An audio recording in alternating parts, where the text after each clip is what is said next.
Oi, gente.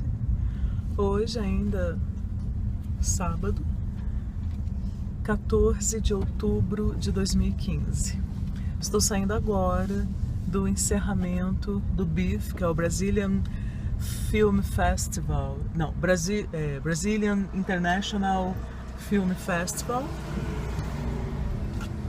E houve a premiação, houve a homenagem a um diretor argentino e houve a exibição de seu filme chamado A História Oficial, que fala do período da ditadura, do desaparecimento, né, dos presos políticos, tortura e, sobretudo, do desaparecimento que foi muito comum na Argentina, das crianças, os bebês e crianças, né, dos capturados, que eram dados a outras famílias. Nossa, eu chorei demais. Eu chorei assim, só não chorei, né, constrangedoramente, porque eu sabia que eu ia ter que sair depois lá fora e ver as pessoas. Não podia, enfim, não queria ficar com a cara toda inchada, me controlei um pouco, mas é muito triste. Um filme triste. A atriz excepcional, maravilhosa. E a criança? Gente, minha nossa, a menininha é maravilhosa. Ou seja, só assim, os atores são muito bons. E foi muito legal. Sempre depois desses eventos você encontra amigos, pessoas queridas, bate um papo rapidamente, mata um pouco da saudade e tal. E, né, aconteceu um pouco mais do mesmo, né, também na noite de hoje. Mas eu gostaria de falar principalmente sobre algo que ouvi de Fabrício Carpinejar. Carpinejar esteve hoje em um projeto aqui em Brasília, participando do Pipocando Poesia, idealizado pela foi colega de graduação, é uma amiga querida, eu sou fã dela, ela é palhaça, ela é poeta, ela é professora, ela ensaia óperas, ela dirige e ensaia óperas, ela é plus, né? Assim, essas pessoas, né, multilinguagens, multiartista e muito boa em tudo que faz. Pois é. E ela idealizou esse projeto chamado Pipocando Poesia. E hoje o convidado, homenageado, foi Fabrício Carpinejar, que esteve aqui mais como cronista. Ele não declamou assim, um poema próprio, ele até chegou a ler depois, mas ele chegou naquele desejo, naquela vontade de conversar com as pessoas sobre sua mais nova obsessão, que é família, né? Perceba, Carpinejar sempre gostou de falar de relacionamentos, sempre gostou de falar de amor, mas sempre teve uma coisa assim, homem-mulher, relacionamentos, casal, né? Homem, mulher, enfim, mas casal, né? O amor, a paixão, o desnudamento, a entrega, a separação, ciúmes, sempre isso. E agora eu percebi, fazendo, né, o levantamento para poder elaborar perguntas para ele, que ele tem andado obcecado por família, assim, o tema do momento para ele, né, a inquietação, a grande questão neste momento para ele é família. E ele chegou e conversou com a plateia sobre família. E houve um momento, eu já tinha visto isso em vídeos, nas entrevistas, nas conversas, né, em vídeos, e ele repetiu hoje ao vivo aqui, que ele fala assim: a gente começa a se relacionar com as pessoas e a gente não explica para elas como nós somos. O amor tem que ser mais didático, né? Precisa dessa generosidade para funcionar e para durar. E hoje ele reiterou: por que a gente não faz isso? Parece que a pessoa tem que nos adivinhar, tem que sofrer para nos merecer. Fala o que você gosta, o que você não gosta. E eu fiquei como que intoxicada por essas palavras dele, assim, pensando nisso mesmo. Quantos relacionamentos eu tive, eu entrei, eu vivi, eu morta de medo, sem saber como agir, porque não sabia como o outro era, do que ele gostava, o que o desagradava, ou ela, né?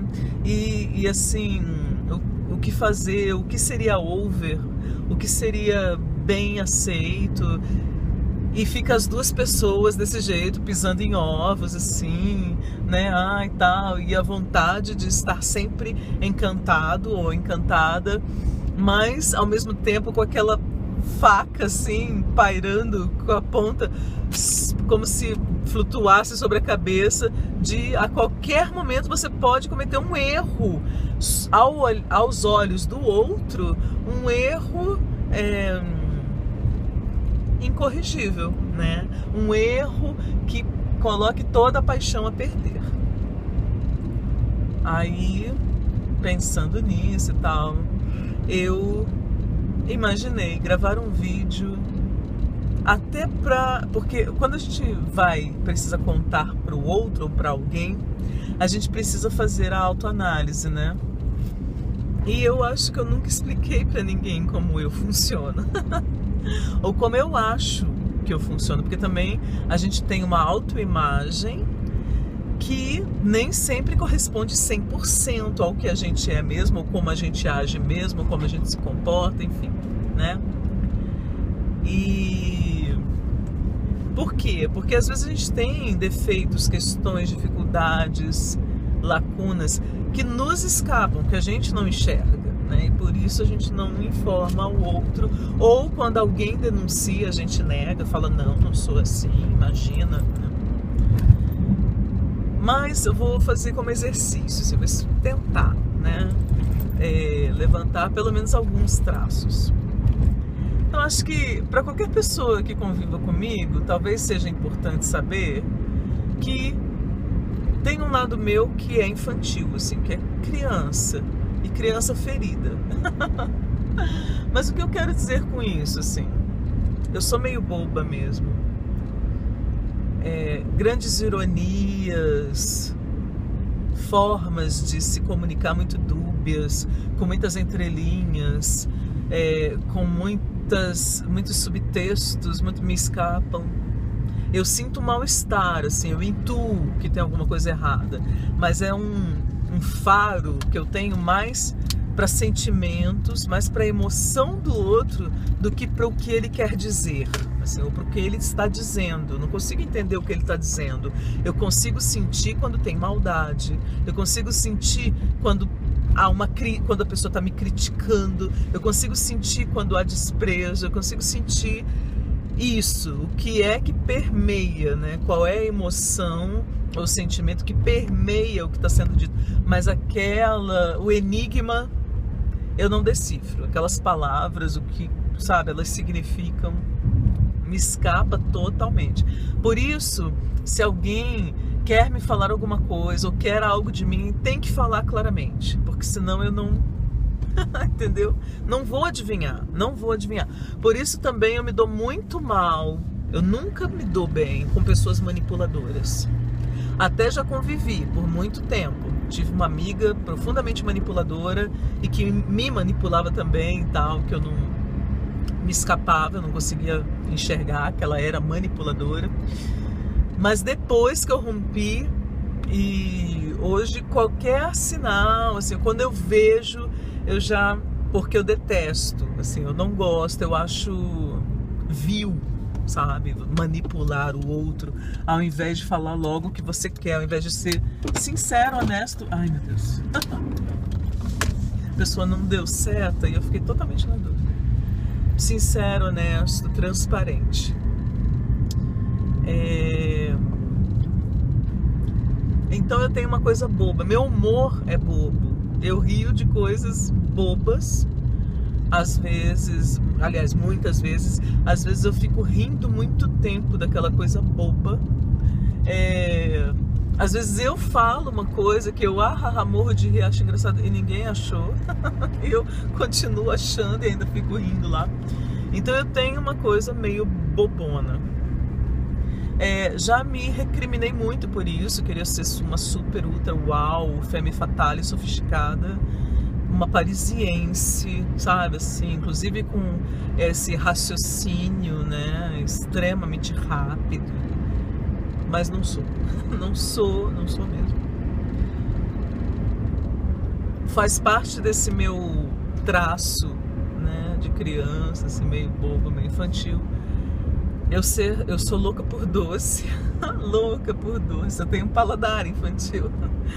É claro que eu aprendi depois, eu me eduquei, então hoje, até porque eu tô nesse processo, né, vegetariana para conseguir me tornar vegana, só não sou ainda porque eu tenho que aprender, porque você tem que, sei lá, até fazer uma super compra, saber quais são os lugares, né, e tudo isso, instrumentalizar, né, preciso me instrumentalizar mais. Mas o meu objetivo final é ser vegana. Mas ainda assim a minha preocupação, eu preciso aprender a fazer doce vegano, sabe assim, porque eu adoro, né, doce me deixa feliz.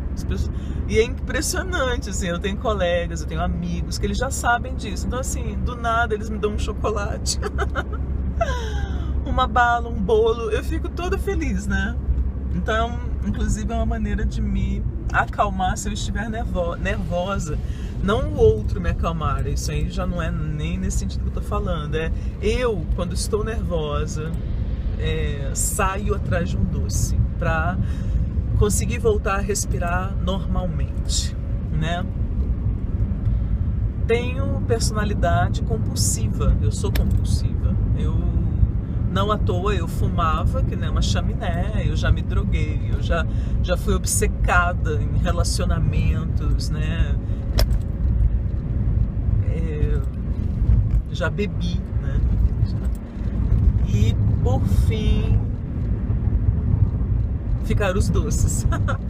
Mas assim, eu sou obsessiva até em outras coisas. Um determinado dia, eu começo a fazer um levantamento na web, nas redes, na rede mundial, de determinadas imagens. Gente, eu entro num frenesi.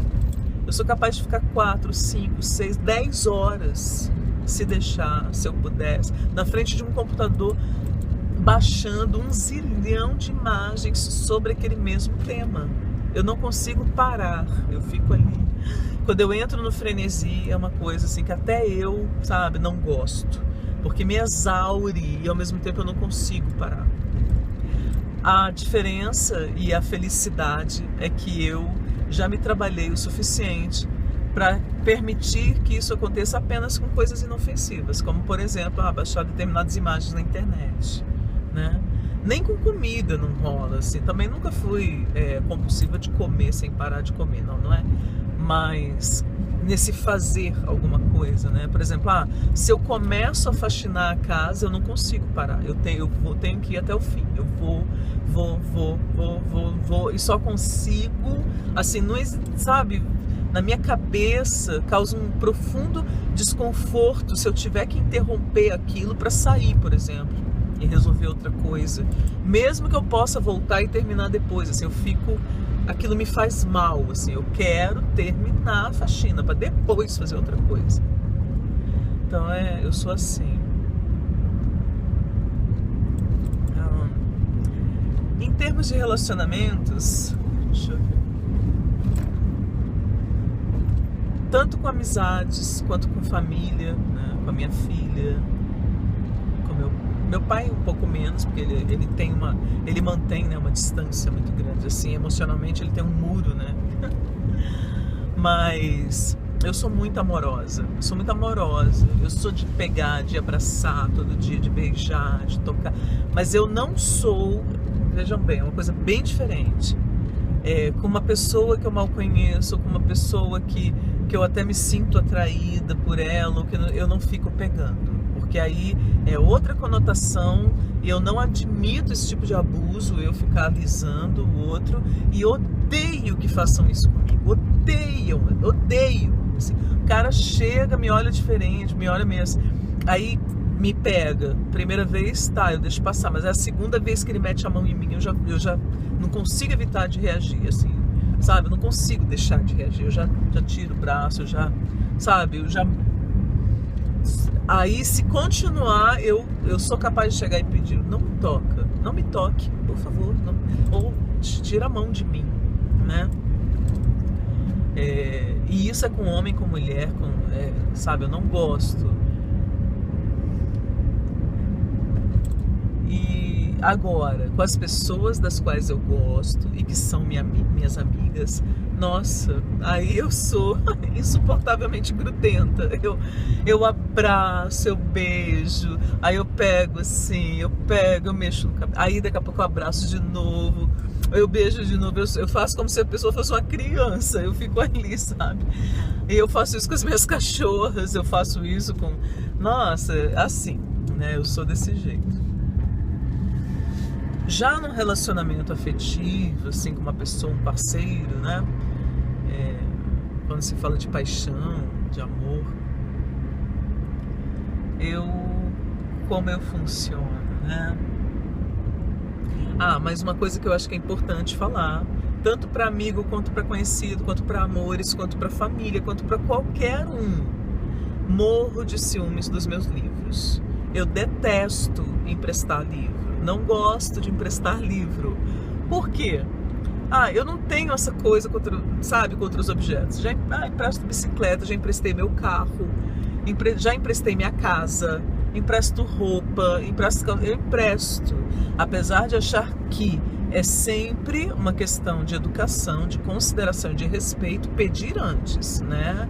Eu acho que assim, aquela pessoa que entra, mete a mão lá, abre seu guarda-roupa, pega suas coisas. Já passei por isso, amigas fazendo isso, e acho detestável, né? Não gosto. Eu não pego nada dos outros sem pedir antes, né? Então acho que a recíproca tem que ser verdadeira. Eu não me importo de emprestar o chale, o vestido, o sei lá o que, a bijuteria e tal, mas tem que me avisar, tem que me pedir antes. Por quê? Porque eu tenho um trauma que as minhas irmãs pegavam escondidas e a minha mãe ajudava elas a me enganarem enquanto elas estavam pegando escondida. Então eu odeio, eu detesto isso. Ok. Livros, eu não gosto de emprestar. Por quê? Porque geralmente não devolvem. É impressionante a dificuldade do brasileiro de devolver um livro. Ele não devolve. E eu lembro quando eu estava na graduação, eu comecei a comprar muito mais livro, né? Na graduação, os livros de teoria e tal. Aí eu lembro de uns amigos, umas amigas que me pediam uns livros assim, como se eu tivesse obrigação de emprestar. Sheila, você tem tal livro, né? Não sei o que. Então vou pegar com você, não sei o que. E no começo eu meio que emprestava, mas ficava meio assim, eu sentia um mal-estar, não gostava, mas eu não sabia como expressar aquilo. Até que um dia caiu a ficha. E aí eu comecei a falar para as pessoas, falei, olha, eu não sou a biblioteca, eu não tenho a menor obrigação de emprestar o livro. Por quê? Mas o livro tá aí, você já leu, não sei o quê. Certo, mas a maioria absoluta dos meus livros são teoria, não são literatura. Não é livro de poema, livro de romance e tal, não, crônicas. A maioria esmagadora dos meus livros é teoria. Teoria por quê? Porque eu estudo, porque eu gosto para dar aula, etc, etc. Então, não é uma coisa tipo, já li, posso soltar. Porque eu vou reler, e vou reler de novo, e vou voltar a consultar. Então é um livro do qual eu preciso que ele esteja ali, na minha estante, na minha biblioteca. Tá, essa é uma coisa. A outra, que foi que me caiu a ficha também, foi assim, gente, isso eu falando para os meus colegas, enquanto vocês gastam dinheiro para sair, para comprar roupa, para beber, para viajar, para chapada, para sei lá o que, não sei o que, eu pego esse mesmo dinheiro e compro livro, e alguns deles são super caros. Então por que eu vou investir no livro e depois eu sou obrigada a emprestar esse livro para todas as cigarras que estavam por aí aproveitando a vida, né? Enquanto eu dei uma de formiga? Não, sabe? Quer o livro? Compre o seu, ou então pegue na biblioteca. Isso foi uma coisa que me ocorreu naquela época. E depois, eu cheguei a falar para alguns colegas, aí pararam de me pedir. Aí pararam, finalmente me deixaram em paz, pararam de me pedir. E Muito depois eu ainda comprovei isso, né? Todas as vezes, me pedia, eu emprestava meses. Teve uma amiga que ela levou mais de um ano para me devolver o livro, mais de um ano. Gente, como assim 12 meses para você ler um livro? Olha, e eu acho que é isso, é uma falta de educação que é normal para o brasileiro. Ele pega um livro emprestado e ele não pensa assim, bom, já que eu estou pegando emprestado, eu tenho que ler o mais rápido possível para devolver logo. Não, ele coloca lá na cabeceira dele, ou sobre a escrivaninha dele, ou na estante dele, como se fosse dele, e deixa lá, e vai, passa um mês, passa 2 meses, passa não sei quantos meses, e como se aquele livro pudesse ficar lá assim, ad infinitum, né? À disposição. O livro não é seu, então você tem que, ao contrário, é que nem uma roupa, é que nem um sapato, use e devolva o mais rápido possível, né? Tá. E aí, como eu comprovo sempre essa dificuldade da devolução, eu não empresto. Eu até já falo para os meus, até para amigos, falo, gente, olha, eu tiro cópia do livro inteiro para você. É mais fácil eu te dar o livro de presente do que eu emprestar o meu. Até porque os meus são todos riscados, eu anoto, eu faço. Então são as minhas anotações, são as minhas observações, as minhas interpretações. Eu que sou professora. Tá. Isso serve para qualquer pessoa, tá, gente? Meus livros, eu tenho ciúmes deles.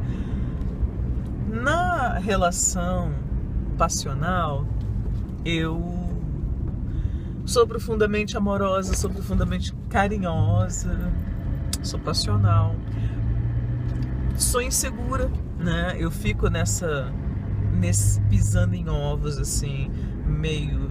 Eu sempre, qualquer início de relação, eu sou a pessoa mais desconcertada do mundo. Assim. Eu sempre estou muito desconcertada. Assim. Isso sempre foi assim. Na época que eu era novinha, na época que eu era jovem, na época jovem mulher, na época que eu era linda, na época que eu me achava horrorosa, na época, qualquer época. Eu comecei a ver alguém, sair com alguém, ou eu estou ficando pela primeira vez com alguém que seja, mas alguém que me atrai muito, assim, alguém que eu fico toda errada, assim, tudo dá errado. Eu sou aquela pessoa que esbarro nas coisas, aquela pessoa que tropeça, aquela pessoa que derrama o copo, eu sou essa aí. Eu fico isso, não sei porquê, assim, como se o meu clown aflorasse e fizesse o favor de me fazer passar todas as vergonhas possíveis na frente daquela pessoa que você quer impressionar, né? Você quer impressionar a pessoa, você quer que a pessoa te ache bonita, sofisticada, né? Centrada, madura, articulada. E aí, ao contrário, você fica lá esbarrando nas coisas, derrubando o móvel, fazendo não sei o quê, ou andando sem olhar e batendo com a cabeça não sei aonde. Isso, né? O que sou obrigada, né, a procurar uma interpretação alguma que ofereça alguma possibilidade positiva. Bom, se o cabra ficar também é porque ele realmente está interessado, porque depois de todos aqueles desastres ele ainda continua ali, então tudo bem, né? Eu não preciso manter a fachada de super-heroína, nem de princesa, nem de nada, porque ele já me viu, já viu o quanto eu sou desajeitada, né? O quanto eu sou estabanada, o quanto... Enfim, né? Então eu viro essa pessoa mais... E sempre também, no começo, falo pouco e observo muito, falo menos e observo muito. Eu não minto, não, aconteça o que acontecer, mesmo que eu vá me fuder, eu não minto pra pessoa, pros meus amigos, pra minha família. Quer dizer, o maior embate que eu tenho na vida é com a família, né? Não minto pra eles. Mesmo eu nova, minha mãe perguntando sobre drogas, todas aquelas que eu tinha experimentado, eu falei pra ela como era o efeito, o que fazia, o que eu tinha sentido. Ou seja, ela sabia, eu nunca... Não, que isso, mãe? Nunca vi, nunca nem vi, não sei o que é isso. Não, nunca fiz isso. Eu sei, então assim, eles sabem que eu tenho todos os defeitos no mundo, menos covardia. Você fez merda? Fiz. Né? Essa sou eu, assim, também. Você vai apanhar que você fez merda, você sabe disso? Sei. Né? Assim. Voltando para o relacionamento afetivo, passional, eu, como eu já contei, já fui louca, né? Muito mais complicada do que sou hoje. Muito, muito complicada. Por quê? No fundo, eu tinha uma crença, uma verdade profunda, inconsciente, que era que se eu estabelecesse um vínculo real e sério com alguém, eu perderia a minha liberdade. Então, ao mesmo tempo que eu queria um vínculo, eu queria viver um amor, eu queria um companheiro, eu sempre sabotava a relação, porque no fundo, eu não queria ser presa, eu queria continuar livre, eu queria ter a minha liberdade. Então, claro que junto também devia ter outras coisas, devia ter, eu não mereço ser amada, devia ter medo da felicidade, devia ter um monte de coisas juntas, mas o principal era essa convicção inconsciente, né? Hoje eu entendo que você pode estar só e não ser livre, por exemplo, como você pode estar com alguém e os dois respeitarem a liberdade um do outro, porque a nossa cultura nos cega e faz parecer que o amor romântico necessariamente abarca uns ciúmes e uma possessividade que são capitalistas, mas a maturidade, a real maturidade, eu não estou falando de idade, mas de amadurecimento emocional, nos faz gradativamente entender que simples como chuva, aquela pessoa já existia, já tinha uma vida, já tinha gostos, amigos, história, né, ex-amores, muito antes de te conhecer. Você está na vida desta pessoa no presente, pode não estar no futuro, e o mundo não começou porque você entrou na vida dela. Então, assim, não dá para ter essa coisa meio assim simbiótica e que você quer preencher totalmente o outro e que ele te preenche, e os dois ali viverem naquela coisa asfixiante, sufocante só eles. Não dá. E não, aliás, pelo amor, né? É muito doentio. É irreal. Então, eu tenho essa clareza que o outro existem dias em que você não quer ver o outro. Existem dias em que você quer estar com suas amigas, seus amigos. Você não quer estar grudado no outro. Não quer nem ver, não quer nem encontrar, né? Quer tirar folga, meio quer respirar, quer fazer outras coisas. Há dias em que você quer dormir, que você quer viajar sozinho, sozinha.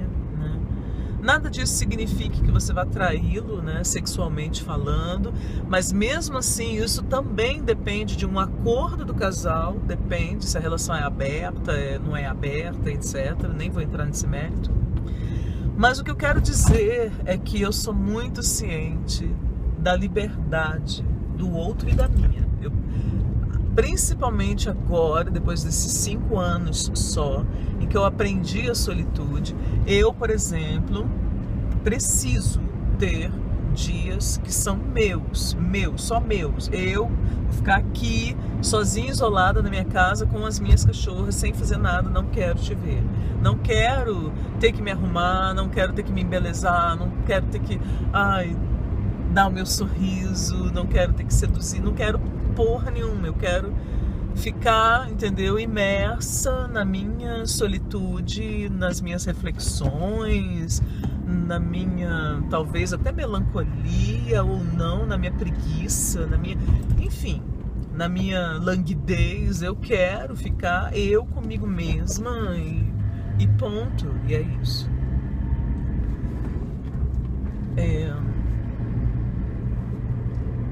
Então eu acho que isso é importantíssimo, né? Para um vínculo saudável, assim, né? Oxigenado. Outra coisa,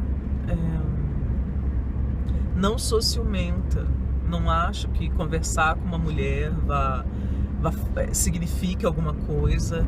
Não acho que se uma mulher olhar para a pessoa que está comigo, significa que essa pessoa vai flertar com ela, significa que alguma coisa. Só que também sei diferenciar bem. Quando quem está comigo também pensa dessa maneira e tem uma postura que é tranquila, né, que pode até perceber que está sendo admirado, pode até perceber que está sendo cobiçado, pode até conversar com alguém e perceber que é alguma coisa, mas não vai deliberadamente e no mesmo ambiente em que eu estou e etc, etc, empreender essa sedução, né? O que eu quero dizer, eu sei quando a pessoa também está me desrespeitando, me sacaneando, porque meu último casamento foi marcado por isso, né? Meu ex-marido era muito ciumento, possessivo e machista, e achava no começo que eu não gostava dele porque eu não tinha ciúmes dele.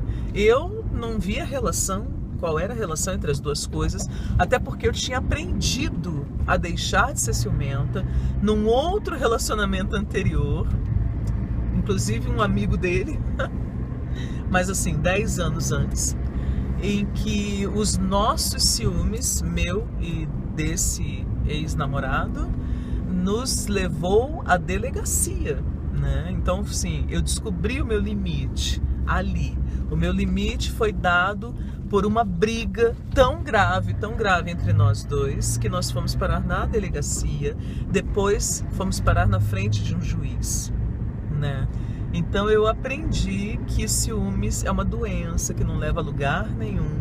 Foi quando eu aprendi também que não grito, não adianta gritar com o outro, perder o controle, gritar, sabe aquela coisa de raiva, gritar, não sei o que não adianta nada, que não é... Eu aprendi a não brigar, não adianta brigar.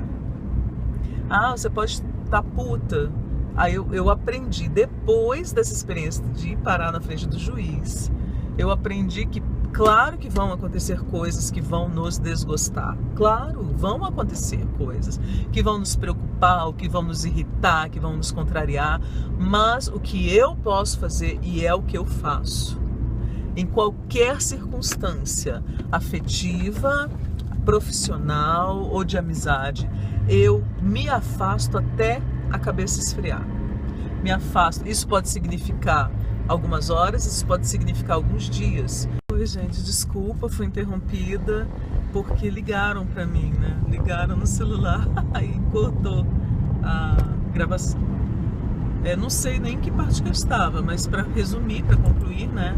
Eu aprendi que não adianta brigar, não adianta gritar e que não adianta sentir ciúmes, que ciúmes é uma coisa que é só uma doença de quem sente. E me livrei disso.